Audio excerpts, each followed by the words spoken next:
한경직 목사님 하면은 성자 같은 목사님을 알려져 있고 목회자의 표상이고 성도들에게 가장 가슴에 남는 성자 같고 예수님 같은 그런 목사님이신데요. 한경직 목사님이 템플턴상이라고 기독교인이 받는 노벨상과 같은 상을 받을 때에 깜짝 놀랄 고백을 하셨습니다. 나는 일제시대 때 신사참배에 참여한 사람입니다. 주기철 목사님은 순교했잖아요. 많은 장로님, 집사님들이 옥고를 치르고 침례기 목사님들도 많이 순교하셨거든요. 근데 템플턴상을 받는 자리에서 나는 일제시대의 신사참배에 참석한 사람입니다. 동참한 사람입니다. 눈물을 흘리며 해결하셨습니다. 여러분, 죄 지는 것도 큰일이지만 죄를 회개하고 고백하는 것은 더 의대하고 아름다운 일입니다. 회개하면 마귀는 감당을 못해요. 용서를 하면 마귀는 역사할 수가 없습니다. 회개하지 않으니까 그 죄가 숨어서 일을 하는 거고, 용서하지 않으니까 그 미움이 숨어서 엄청나게 역사를 일으키는 겁니다. 이어서 얼마 후에 김창인 목사님이라고 숭현교회를 담임하시던 아주 훌륭한 김창인 목사님은 이런 고백을 했습니다.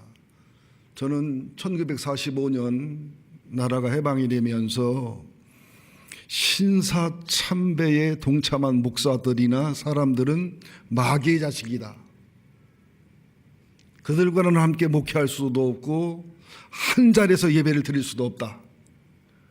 그래가지고 신사참배를 한 목회자들과 성도들과 신사참배의 고난을 이기고 견딘 성도들과 딱 나눠지는 그런 일이 있었었지요.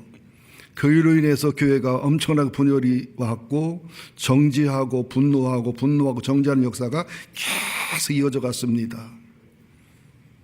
지금 본문에 보면 갈릴리 바다, 제가 이 장소를 가서 거의 한 달을 묵상하고 왔거든요.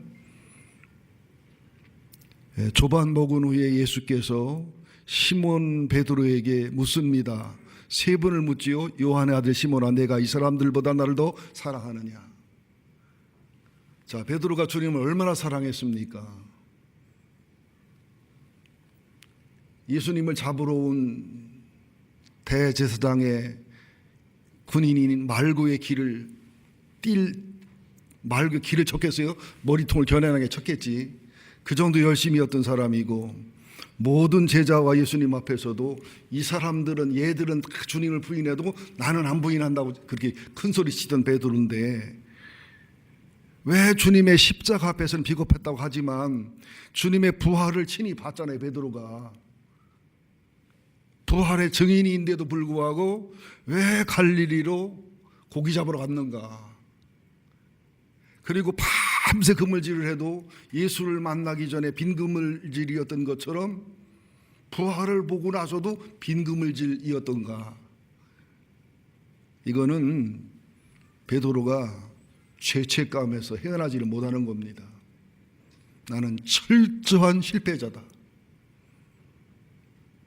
누가복음 5장에 고기를 많이 잡는 기적 속에서도 나는 죄인입니다, 떠나십시오 했던 영성이 맑고 밝은 베드로였는데 예수를 3번씩 부인했어요. 그것도 나중에 욕을 해가면서, 저주를 해가면서. 근데 그 욕을 연구해 보니까 예수님을 직접 욕했다기보다 내가 미친놈이지 그런 놈을 왜 따라요? 내가 돌았다고 그런 사람을 따라요? 이런 식의 욕이었습니다. 원어를 연구해 보니까. 그러니까 예수님의 십자가도 알았고 부활도 믿었지만 도저히 자기는 자격이 없는 거예요. 자기는 도저히 주님의 일을 할 수 있는 사람이 아니에요. 그래서 그냥 옛날 모습으로 돌아갔는데 예수님이 찾아오십니다. 그리고 고기를 잡아서 굽고 떡을 준비해서 굽고 아침 해가 떠오르는 갈릴리 해변 바닷가, 거기에서 제가 묵상을 참 많이 했기 때문에 그 그림이 생생해요, 저한테는 지금도. 그러면서 내가 이 사람들보다 나를 더 사랑하느냐, 어떻게 보면 주님이 좀 잔인한 거예요. 아픈 가슴을 칼로 찌르고 고춧가루를 젓는 그런 질문인 거예요. 내가 이 사람들은 다 나를 버려도 너는 안 버린다고 했지? 그럼 지금도 너는 이 사람들보다 훨씬 더 나를 더 사랑해? 이것은 사랑하느냐 묻는 말도 있지만 그 깊이를 연구해 보면 내가 그래도 너를 용서한다는 사실을, 그래도 내게 너가 은혜를 베푼다는 사실을, 그래도 내가 너를 쓰고 수 있는 사랑의 주님이란 사실을 믿느냐, 그런 질문하고 일맥상통하는 질문입니다. 그리고 질문 3번을 보면 예수님이 2번은 아카파오, 아카페의 질문형인 아카파오, 또는 이 사람들보다 하면 아가페스메, 2번 그렇게 물어요. 여러분들 보통 헬라어의 사랑이 3가지라고 알고 있는데 좀 더 세분하면 4가지입니다. 에로스의 애정적인 사랑, 가치가 있기 때문에 사랑하는 사랑이 에로스의 사랑입니다. 2번째가 필로스라고 하죠. 남성 간의, 여성 간의 우정의 사랑.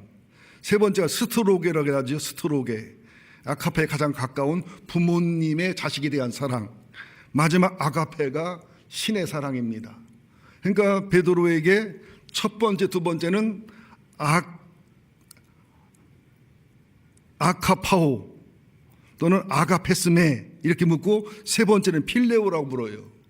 왜 그러냐면 베드로가 대답을 할 때 첫 번째 예수님은 아가파오, 아가페스메 이렇게 묻는데 차마 아가페스메, 아가페스로 대답을 못해요. 필레오로 대답을 합니다. 친구 간의 우정적인 사랑 정도로 사랑해요. 옛날 엄청 달라졌죠. 근데 그것까지도 자신이 없어요. 주님이 하셔요. 주님은 이런 사람을 쓰십니다. 여러분 실패했습니까? 주님이 쓰시기 좋은 사람입니다. 평생 성공만 하고 실패가 없습니까? 주님이 쓰기에는 속 터지는 사람들이고 주님이 쓰기에는 아주 골치 아픈 사람들입니다.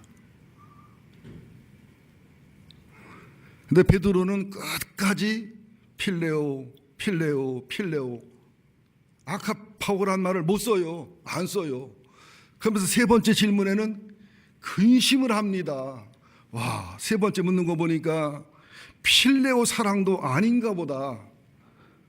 스트로게 사랑은 고사하고 아가페 사랑은 고사하고 필레오 사랑도 아닌가 보다. 그러면서 주님이 아십니다. 주님이 아십니다. 여기서 베드로가 평상시 자아가 깨지지 않고 하나님과 사람에 철저히 실패하지 않고 나는 안 됩니다. 나는 못합니다. 나는 철저한 죄인이고 철저한 악인입니다. 주님의 은혜로 구원받고 주님의 은혜로 사명 감당하고 주님의 은혜로 모든 걸 할 수 있습니다의 고백이 이때 처음 나오는 거예요. 베드로는 자격 없다고 느낄 때 주님은 자격이 있다고 하고, 베드로는 자신만만할 때 주님은 네가 나를 3번 부인한다 한단 말이죠. 그러니까 성 어거스틴이 그런 말을 했어요. 자기가 죄인인 줄 모르는 죄인하고 자기가 죄인인 줄 아는 죄인하고 2종류밖에는 없다. 또 어떤 유명한 목사님들은 그렇게 입을 모아서 말을 합니다. 들킨 죄인하고 안 들킨 죄인하고만 있다.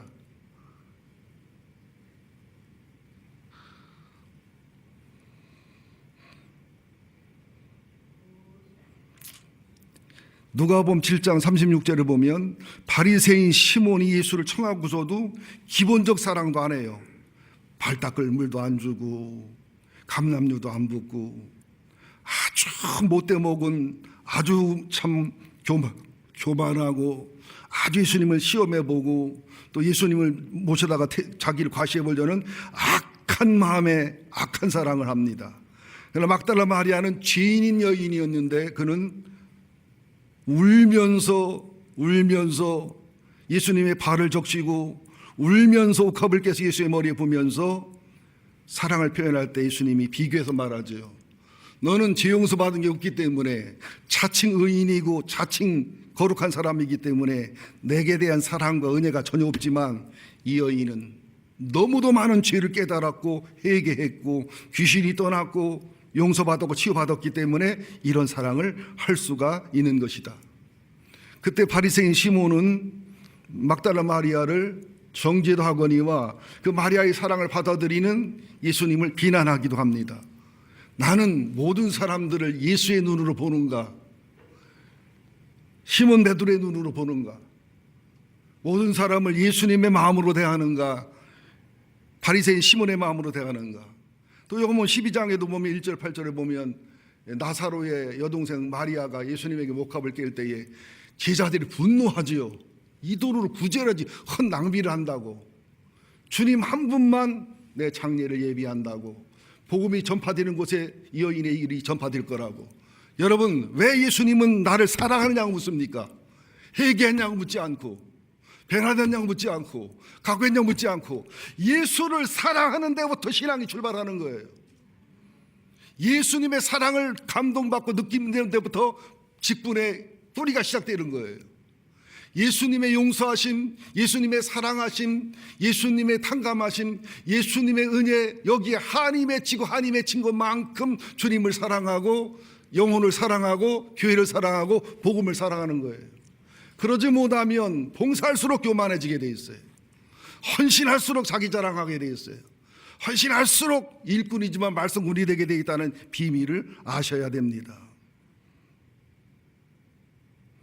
자, 두 번째 굉장히 중요한 부분입니다. 제가 옛날에는 성경을 하나하나 해석하고 다 해석했는데 이제는 필요한 것만 추려서 합니다 했더니 나도 편하고 여러분도 편하고 진작 이럴 걸 그랬다.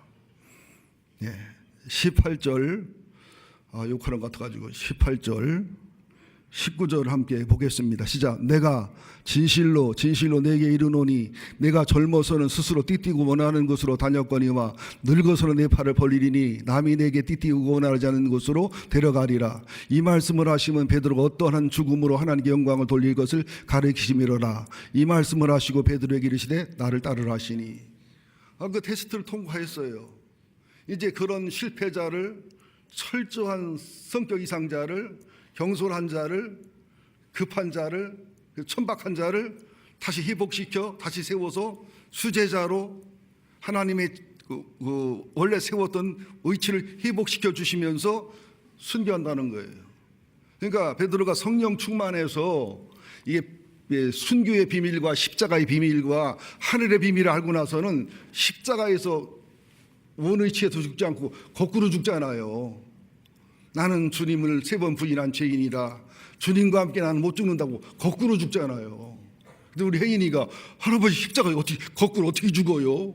그래서 십자가를 거꾸로 바꿔서 거꾸로 죽이면 돼. 그랬더니 너 실감 안 나면 너 한번 바꿔볼까? 그랬더니 그건 안 한다고 그러더라고요. 이때는 베드로가 떳떳한 거예요. 십자가와 부활을 믿고 내가 회복이 됐으면 수제자가 되고 뭐 교회 감독이 되고 그죠? 그런 쪽이 더 좋은데 십자가에 죽는다 하니까 아직은 떡떠름하기도 하고 좀 싫기도 하고 좀 두렵기도 하고. 근데 여러분들, 순교는요 주님이 주는 최고의 축복입니다. 이 세상에서 인간이 누릴 수 있는 최고의 복이 순교입니다. 순교자의 영광과 존귀는 더 이상 충성할 수 없어요. 죽음으로까지 감당했기 때문에. 그래서 난 순교할까 걱정된다고 주제파 가세요. 걱정 마세요. 순교 안 할 테니까. 순교는 주님을 보통 사랑하지 않고는, 보통 주님이 인정하지 않고는 순교자 반열에 세워지지도 않거니와 순교자의 반열에 가기에는 하나님이 어마어마한 만남과 어마어마한 비밀과 어마어마한 체험과 하늘의 신령한 복과 하늘의 친구와 하늘의 기쁨과 하늘의 세계를 엄청나게 줘서 이 땅을 잃어버리고 하늘을 알 만큼 그렇게 돼야 순교자 반열에 세우는 겁니다. 그런데 아픈 거 못 참아요. 여러분, 고문을 인간의 힘으로 버틸 사람은 아무도 없어요. 큰 소리 쳐봤자. 그러니까 떳떳하고 불편해요. 여러분들, 신앙생활 잘한다고 다 잘 된다는 것은 기복주의예요. 여러분들 요셉의 길이 있지만 요셉의 길도 사명자의 길이잖아요. 에레미야의 길도 있어요. 또 호박국의 길도 있지만 하박국의 길이 있어요. 응? 욥의 길이 있지만 솔로몬의 길이 있다고요. 사명이 다른 거예요. 하나님의 섭리와 계획은 우리의 상상을 초월하는 것들입니다. 그러니까 항상 내 작은 퍼즐에 주님의 큰 퍼즐을 맞추지 마시고 주님의 큰 퍼즐에, 큰 그림에 내 작은 퍼즐을 맞추는 훈련을 해야 됩니다. 너무 이성적이고 논리적인 분들은 현실을 사는 데는 도움이 되지만 영적으로는 어마어마하게 손해를 봅니다. 저는 성경이 다 이해가 안 되기 때문에 성경을 더 신뢰합니다. 알아듣는겨? 못 알아듣는겨? 나는 성경이 앞뒤가 전후가 안 맞아 보이기 때문에, 성경이 이해가 다 안 되기 때문에 성경을 더 신뢰합니다. 나는 하나님을 다 이해할 수 없기 때문에, 하나님의 모순처럼 보이는 게 많기 때문에, 예수님이 하는 일이 실족하고 실망할 일이 너무 많기 때문에 나는 그분을 더 사랑하고 더 신뢰합니다. 내가 머리를 이해할 수 있는 신이면 내가 뭐더라 믿어. 내가 그 신을 하지. 예? 내가 이해할 수 있는 성경이고 깨달을 수 있는 성경이면 뭐더 성경을 믿어. 불교는요, 여러분들 이해할 거 믿을 것 없어요. 그냥 정신의학이고 고등의 철학이라 읽고 연구하고 깨달으면 되는 거예요. 기독교만 지혜와 계시형을 부으셨기 때문에 육체를 벗어서 하늘나라 가야 온전히 이해하는 겁니다. 이게 절대진리는 양보하지 말하면 안 되지만, 절대진리 양보하면 안 되지만 상대 진리는 수용하고 포용해 줘야 된다는 거예요. 그러지 못하면 기독교인처럼 속이 좁고 옹졸하고 판단하고 비판적인 사람이 될 수가 없어요. 권사님 중에서 은혜 잘못 받은 권사님 시어머니 만나면 그좀 피곤한 게 없어요. 목사 집안에 시집 잘못 가면 목사 사모만큼 골 때리게 피곤한 사람 없어요. 우리 교회 목사들 말고. 정말입니다. 제가 어느 굉장히 좋은 의사, 치과 의사를 좋은 교회에서 살아서 부모님도 안수집사하고 그래서 이렇게 우리 교회 청년, 좋은 청년을 중매했더니 갔다 오더니 청년이 저 사람하고 누가 살라나 몰라도 고생을 엄청 하기도 하고, 이제 그런 그 신앙의 그 정서와 현실을 인정 안 하고 영영영영 말씀 하나님만 하니까 다음 얘기는 점으로 하겠어요. 여러분들, 어떤 사람은 가난한 게 사명일 수 있어요. 가난해도 부자보다 더한 평강과 기쁨을 누리는 것도 능력이에요. 누구는 병든 게 사명일 수 있어요. 병들었어도 건강한 사람보다도 주님을 사랑하고 주의 능력이 나타날 수 있어요. 어떤 사람은 나짓고 천한 자리에 살 수 있어요. 거기서도 자존감을 잃지 않고 주님을 사랑하고 의대한 승리의 삶을 살 수가 있는 거예요. 다 사명이 다른 거예요. 자, 그러면서 세 번째, 여기 20절하고 23절을 보자고요. 베드로가 돌이켜. 베드로는 이때도 주책이요. 굉장히 주책이 주나라 책이 아니라 술 먹고 읽는 책이 주책이라고 그래요. 20절을 봅시다. 베드로가 돌이켜 예수께서 사랑하시는 그 제자가 따르는 것을 보시니 그는 만찬 속에서 예수의 품에 의지하여 주님을 파는 자가 누구오니까 묻던 자라라. 이에 베드로가 그를 보고 예수께 여짜오되 주님, 이 사람은 어떻게 되겠사옵나이까? 예수께서 이르시되 내가 올 때까지 그를 머물게 하고자 할지라도 내게 무슨 상관이냐? 너는 나를 따르라 하시더라. 이 말씀이 형제들이 나가서 그는 제자는 죽지 아니하겠다 하였으나 예수의 말씀은 그가 죽지 않겠다 하신 것이 아니라 내가 올 때까지 그를 머물게 하고자 할지라도 내게 무슨 상관이냐 하신 것이라. 아니, 자기는 복음 전하다가 수제자 의치해서 때가 돼 순교하면 되지 왜 요한에게 관심이 많냐고. 요한은 누구예요? 예수님하고 스킨십을 굉장히 많이 하고 사랑스러운 사람입니다. 우리는 상상도 못하지요. 예수님 만찬석에서도 예수님 품에 안겨가지고 동성연애하는 것처럼, 그죠? 예수님 팔놈이 어떤 놈이에요? 그죠? 이렇게 묻고, 또 베드로가 직접 묻지 못하고 요한을 통해 묻기도 하고, 또 실제로 예수님이 십자가에 죽으실 때 마지막까지 동행한 사람 누구예요? 요한이에요. 그리고 자기 어머니를 요한에게 부탁했잖아요. 근데 실제로 사촌간입니다. 이모의 아들이니까. 요한이 실제로 에베소에 가면 사도 요한이 마리아를 모셨다고 하고 그 무덤까지도 증거로 있거든요. 그러니까 너무너무 궁금한 거예요. 그리고 이제 사복음서를 연구해 보면 베드로는 3번 부인하고 도망가는데 요한이라는 이름은 안 나왔지만은 그 혼니부를 두르고 가다가 베드로는 3번 부인하고 요한은 이걸 벗고서 팍 뛰어 도망간 게 그 요한이에요. 몰랐죠. 요한은요, 여러분 뻘거벗고 뛰는 사람의 원조예요. 그래서도 불구하고 예수님의 마지막 죽음 앞에 여인들만 있지만 요한은 여성적인 모성애이기 때문에 앞에 서 있었던 사람이 요한입니다. 요한은 어떻게 되겠냐? 그러니까 21절에 보면은요, 원어에 보면 예수님이 약간 신경질나는 말투입니다. 22절에 보면 신경질나고 약간 짜증난 말투예요. 원어를 볼 때는 내가 올 때까지 그를 머물게 한들 너한테 무슨 상관이냐? 너는 네 길을 가라. 좀 화난 목소리고 짜증난 목소리고 좀 너는 왜 이렇게 좀 회개했고 치유받았고 다시 의치가 회복됐는데도 계속 주나라의 주책을 쓰느냐? 이런 말투가 포함이 되어 있는 거예요.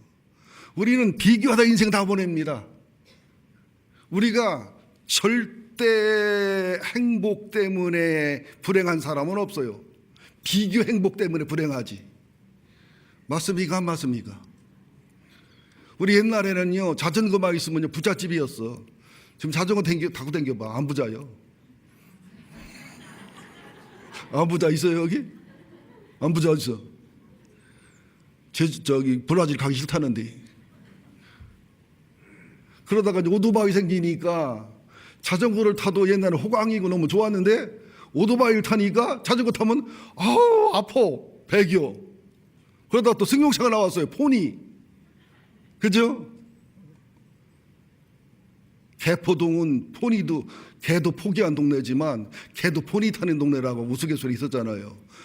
나오니까 오토바이 타는 게 초라하고 비참했어요. 지금 우리 대한민국이 세계적으로 최고 수준의 삶을 살아갑니다. 여러분 이거 하나님 앞에 심판받을 거예요. 우리가 사는 집, 우리가 쓰는 가재 도구, 우리가 쓰는 소비 성향. 여러분 영국도 이렇게 못 써요.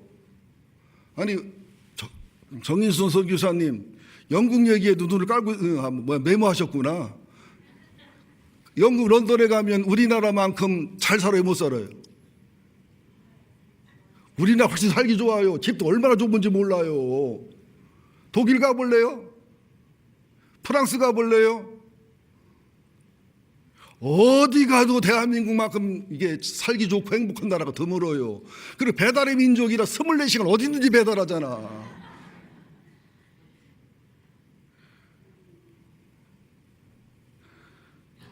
그러니까 우리는 비교의식에서 자유해야 돼요. 저도 한참 비교의식이 힘들었거든요.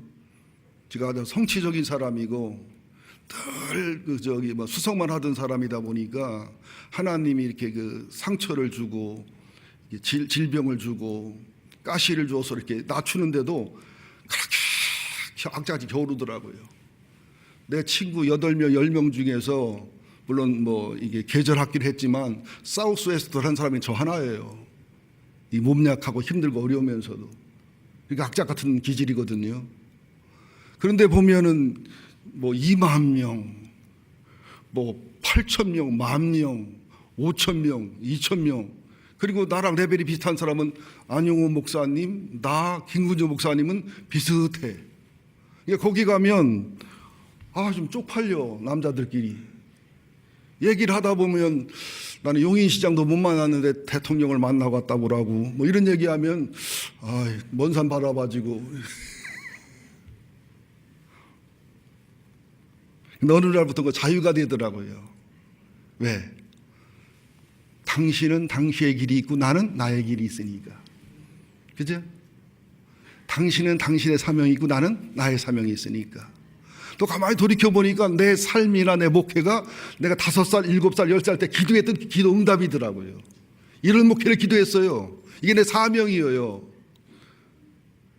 진작 이 길 갔으면 여러분도 고생하지 않고 나도 고생 안 하는 건데 여러분 고생시켜서 미안해요. 근데요, 여러분이나 나나 고생해야 철들어요.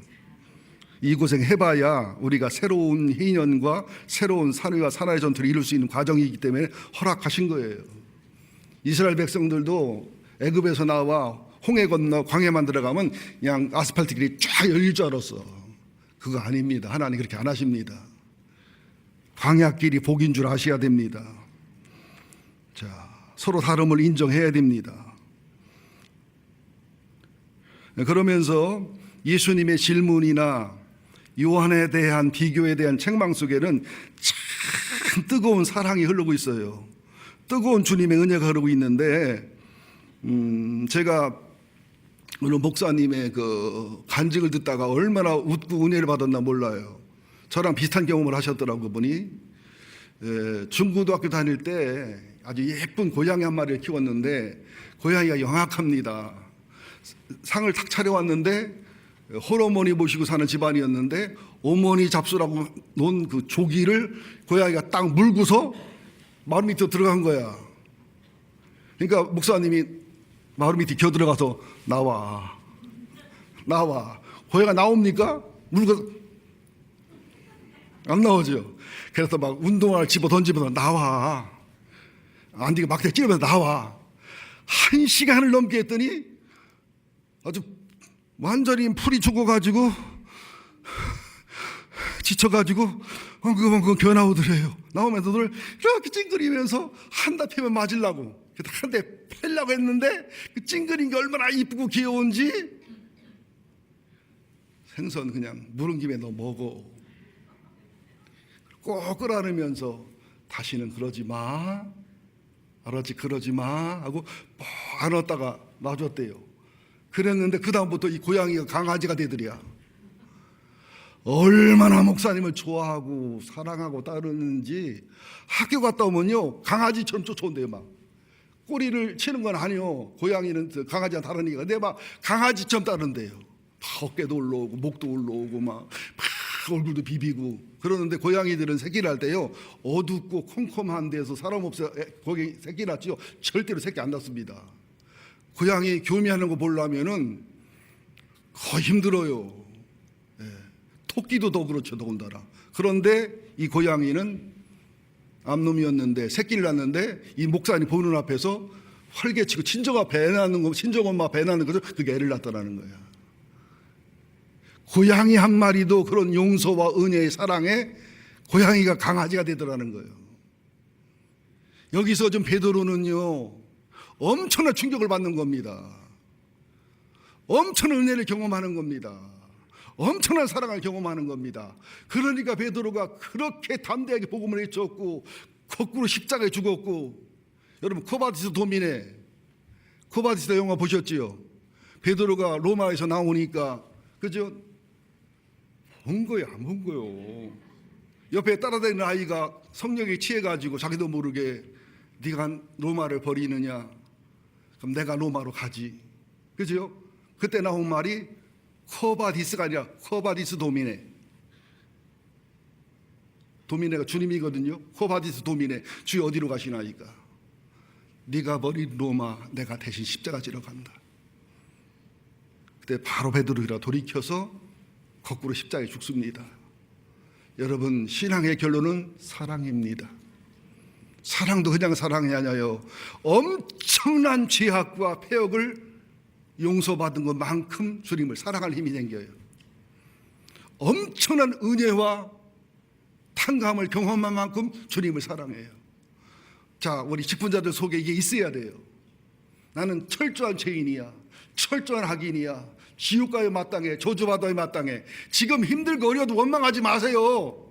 양심적으로 내 죄를 생각하고 내 악을 생각하고 하나님을 괴롭히고 주님의 몸버려 피 흘려 살려는 다른 사람의 영혼을 괴롭히고 하나님의 모순덩어리를 사는 생각하면 지금 우리가 별의별 질병에 뭐 감옥에 가 있고 우리를 맷돌로 갈아도 우리는 할 말이 없는 그런 죄인인 것을 인정하고 시인해야 됩니다.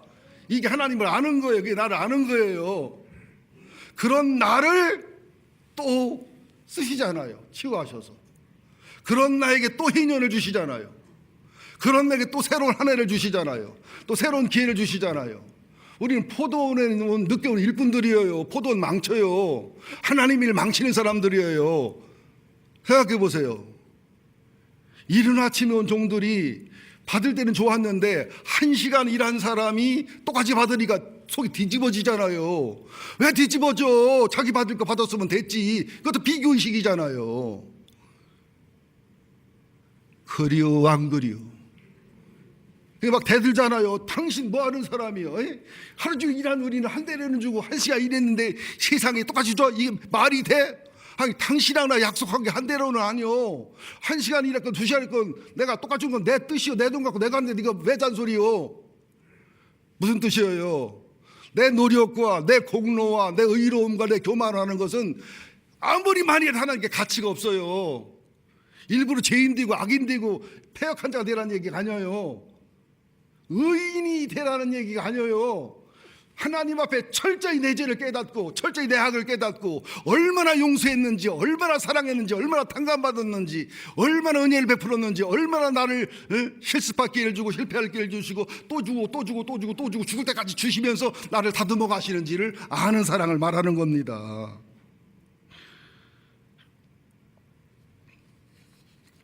마지막 정리하겠습니다. 장년 목자, 교육 목자들에게 주시는 말씀입니다. 한번 각자 직분대로 말씀을 적어서 읽어보시면 좋을 것 같아요. 장년 목자, 교육 목자들은 로마서 1장 14절, 16절을 여러분의 사명의 말씀 받으시면 좋겠어요. 장년 목자, 교육 목자들, 로마서 1장 14절, 16절. 여기에는 뭐냐면 복음의 빚진 자라는, 여러분 빚진 죄인이라고 하죠. 빚진 죄인. 죄진 죄인이나 빚진 죄인이랑 똑같아요. 나는 복음에 뭐 했어요? 빚졌어요. 평생 갚아도 못 갚아요. 근데 이걸 갚았는데 하나님은 또 빚 갚았다가라고 축복으로 주시고 하늘의 상급으로 주시고 예수를 닮게 하시는 은혜를 주시는 거예요. 또 위원장님들, 팀장님들은 마르다 마리아 비유. 요한복음에 있나요, 전 목사님? 마리아 마르다 비유, 저기 일하다가 왜 안 시키느냐고 한 얘기예요. 요한복음에 있지요. 마리아 마르다 비유. 무슨 말이냐? 위원장님, 팀장님들은 일도 중요하지만 먼저 은혜 받고 먼저 주님의 사랑을 깨닫고 기쁨과 행복과 주님의 사귐으로 봉사 헌신해야 돼요. 그러지 못하면 지칩니다. 화나게 돼 있고 정지하게 돼 있어요. 어느 분은 막 봉사하면서 시부렁 나만 권상가 시부렁 그냥 몸과 입이 같이 일하는 사람이 있어요. 어떤 사람은 나만 청소하고 뭐 이해는 되지요. 그러나 먼저, 그래서 예수님이 그러잖아요. 마리아가 더 좋은 걸 택했다는 얘기. 이게도 가장 오해되는 성경입니다. 그러면 마리아만 되고 마르다가 되면 안 되겠네요? 그런 소리 아니에요. 마리아가 돼서 마르다가 되란 얘기예요. 교회가 전부 마리아만 있고 마르다 없어봐. 교회 일이 뭐가 되는가? 우리 성진이하고 미라를 비교해보면 성진이는 마리아에 가깝고 미라는 마르다에 가까우니까 억울해 죽겠다, 이 성경 볼 때마다. 교회에도 공주가 있고 무술이가 있잖아. 그러니까 무술이들은 마르다란 말이요, 공주들은 마리아고. 마리아로 공주로 있으면서 마르다 안 하는 것은 백설공주가 아니요, 독사과를 먹여서 보내야 될 이설공주지 그거. 이해되시죠? 마리아가 되면서 마르다가 되면 의심이 없는데 마리아가 되지 않고 마르다가 되니까 화가 나고 속상하지요. 예수님한테까지 잔소리했어요. 왜 그렇게 주책도 관전냐는 거예요. 원어를 보면 혼내켜 다 일 좀 하게 하지. 내가 저기 신방이나 어디 가보면 아이고 나는 참 속상해서 내가 뭘 먹으러 왔나? 뭘 마시고 좀 좋지. 지구멍 드나들기 들락날락 먹을 거 챙겨주고 뭐 챙겨주고 전화 오고 뭐하고. 그럼 속상해요. 마리아가 돼서 마르다가 돼야지. 마르다만 하고 앉아있잖아요. 그걸 기억하시기 바랍니다. 마르다 마리아 비유를. 또 성가대원들, 중창단들은 요한일서 1장 3절 4절 주님과의 사귐이 있는 기쁨이 돼야 돼요. 주님과 사귐의 기쁨이 있는 찬양이 돼야 되고 다윗의 시편이 노래가 있는 그런 찬양이 돼야 되고, 특히 성가대원 중창단들은 찬양할 때의 기쁨만큼 예배 시간에 승리를 해야 돼요. 많은 중창단 성가대원들 보면은요, 찬양은 은혜롭게 했는데 설교 시간만 되면 푸르르르 깔아줘. 그 찬양하지 말아야 돼. 그래서 성가대 중창단들은 기도에 승리하는 사람이 돼야 됩니다.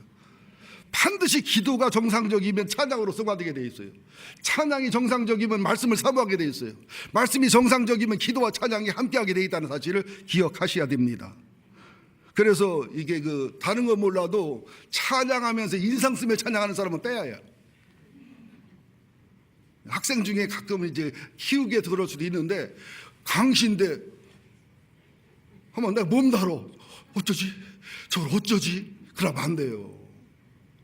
찬양은 얼음장 같은 얼굴로 하는 것은 아니에요. 기쁨에 겨워서 주님을 칭찬하고 주님을 높이는 거잖아요. 못해도 괜찮아요. 부족해도 괜찮아요. 주님과의 기쁨이 있어야 돼요. 주님을 칭찬하지 않고는 못 건디는 거예요. 주님을 높이지 않고는 못 건디는 마음이 찬양의 기본이라는 것이죠.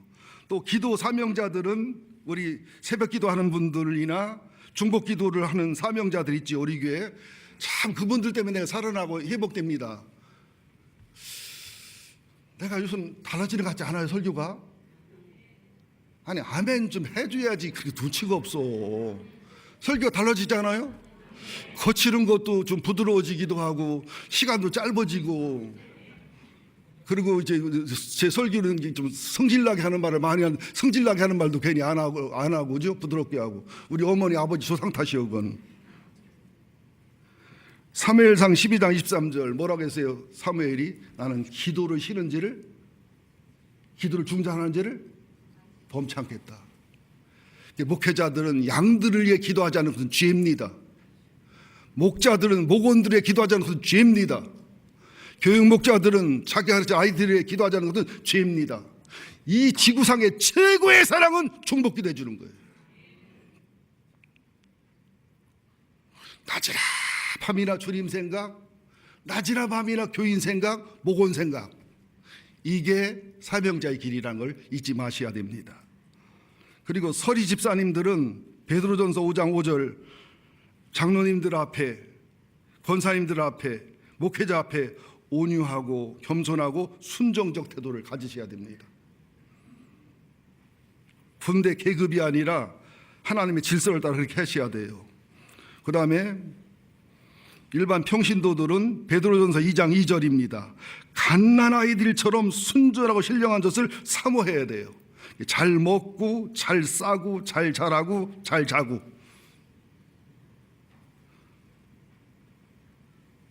그래서 말씀 듣는 태도나 예배 드리는 태도를 보면 영성이 대강 나오거든요. 마지막 결론을 말씀드리겠습니다. 이번 5일 동안 기도회에 제가 다 인도할지 아니면 전 목사님이나 부목사님 맡길지 뭐 주님만 아십니다. 준비는 다 했는데, 근데 오늘 컨디션 보면 다 할 것 같기도 하지요. 내일 되면 난 또 몰라요. 오늘 설교했다고 나 내일 하느라 보장이 없다니까는요. 나 설교하고도 오늘 갔다 저녁에 죽을 맘 먹고 하는 거예요. 싱싱하지요. 보니까 막 해 떠는 것 같으지요. 집에 가면 헬렐레 하고 파김치가 돼요. 우리 집사람은 알아요. 자, 7가지를 마지막 질문하겠습니다. 범죄하고 하나님이 무서워 숨은 아담에게 내가 어디 있느냐?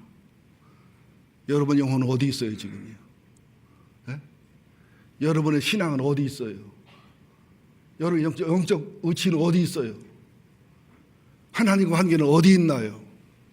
두 번째, 창세기 32장 27절이지요. 야곱에게 내 이름이 무엇냐? 주님과 사귀기 전에 내가 깨지고 부서져 회개와 치유를 이뤄서 온전히 주님과 만나기 전에 이름이 뭐냐? 야곱이다. 도둑놈 사기꾼. 우리는 종교 장사의 기질이 있어요. 종교 사기꾼의 기질이 있어요. 그리고 아주 애식하는 기질이, 연극하는 기질이 굉장히 다분합니다. 어떤 목사님은, 무식한 목사님은 애식하지 말라고 했더니 그리스도인들은 바깥에 나가서 음식 싸움 보면 안 되긴다고 또 무식하게 설교하더래요. 그 애식인 줄 알았나 봐. 그 목사 밑에 있는 교인이 불쌍하죠. 예식은 뭐냐? 가면 쓰고 연극하는 거예요. 세 번째 뭐냐? 모세에게 묻습니다. 내 손에 든 것이 무엇이냐? 지팡이잖아요. 지팡이. 그냥 지팡이는 독사나 잡고 뱀이나 잡지만 이 지팡이는 어떤 지팡이입니까? 뱀이 됐다 다 지팡이든 하나님의 지팡이예요. 우리가 연약하고 부족하지만 주님을 만나고 주님과 사귐이 깊어지면 아론의 지팡이는 살구나무 꽃이 펴요. 모세의 지팡이는 홍해를 가르고 반석을 치면 생수가 나오고, 그죠? 산에 가서 기도하면 전쟁 이기는 이런 지팡이예요. 이런 지팡이가 있느냐? 네 번째, 에레미야에게 내가 무엇을 보았느냐? 무엇을 보느냐? 살구나무, 그죠? 나라가 망해가는데, 멸망해가는데 살구나무, 희망의 나무를 얘기합니다. 그러면서 북쪽에도 길어진 가마솥을 봅니다. 이 시대를 알아야 돼요. 여러분, 이 시대를 알아야 돼요. 한국 교회가 교회다운 본질을 찾으면 전쟁이 안 옵니다. 한국의 계속 타락하고 본질을 못 찾으면 상상도 못하는 고난이 와서 줄줄이 순교를 해야 될 거고 줄줄이 고난을 당해야 될 겁니다. 그러면서 가마솥을 보여주면서 동시에 살구나무를 보여준 건 뭐냐? 망할지라도 희망은 있다. 지금 70년 실패하는 거지만 하나님의 큰 그림으로는 다시 회복할 것이고 다윗의 왕자가 이어질 것이고 하나님의 역사는 이루어질 것이다. 이걸 동시에 보여주는 겁니다. 내가 무엇을 보느냐. 또 이번 금요일날 전 목사님 설교하셨습니다마는 요한복음 5장의 베스데 연못가에 38년 환자에게 내가 낫기를 원하느냐. 이 질문은 예수님이 뺨 맞을 소리예요. 38년 된 환자에게 베데스다 연못가에 전설의 고향이지만 찾아왔는데 낫고 싶으냐 물으면은 그게 맞을 소리지. 주님은 욕먹을 소리를 참 많이 했어요. 내가 봐도 맞을 소리를 참 많이 해요. 죽을 소리를 많이 하셨어요. 우리가 볼 때는 주책이지만 푼수지만 그분의 질문은 우리의 상상을 초월하는 하늘의 질문이라 그런 겁니다. 낫고자 원하느냐, 여러 가지 의미가 있어요. 네가 전설의 고향을 의지할래? 하나님으로 사람 되온 예수를 만날래? 진짜 낫기를 원한다면 전설의 고향을 의지할 게 아니라 인간의 경쟁을 의지할 게 아니라 네 속에 낫기를 원하는 게 진실이라면 나를 알아봐야 되지 않겠니? 나를 믿어야 되지 않겠니? 그렇게 묻는 겁니다. 여러분, 예수 잘 믿기 원하십니까? 해년을 누리기 원하십니까? 산후의 전투와 살아의 전투 승리하기 원하십니까? 원하는 것은요, 진짜 원하면 제대로 방해하고 가게 돼 있어요. 지혜는 행함으로 옳다함을 얻는 거예요. 진정한 지혜는 인격과 삶으로 나와지게 돼 있다는 사실을 아셔야 됩니다. 그러면서 그 한 사람 만났지요. 아마 내일 월요일날 설교 나올 겁니다만 예수님이 고향에 가서 푸대접을 받습니다.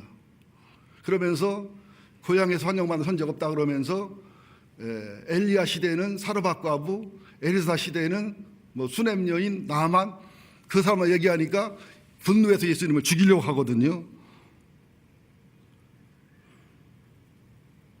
그러니까 신앙의 선입관념과 고정관념이 끼면 예수를 몰라보는 거예요. 그러면서 자리를 들고 가라는 얘기는 자리가 얼마나 지겹고 냄새나는 자리 왜 들고 가라느냐. 우리가 힘들고 어려운 환경이 자리예요. 힘들고 어려운 사람의 십자가, 힘들고 어려운 환경의 십자가, 힘들고 괴로운 고난의 십자가를 주님을 만나고 변화되다고 버리고 가면 안 돼요. 이제는 거기에 누여서 끌려다녔지만 이제는 메고 가는 사람이 돼야 돼요. 주님을 만나기 전에는, 치유되기 전에는요, 사람의 십자가에 끌려다녀요. 건강의 십자가에 끌려다녀요.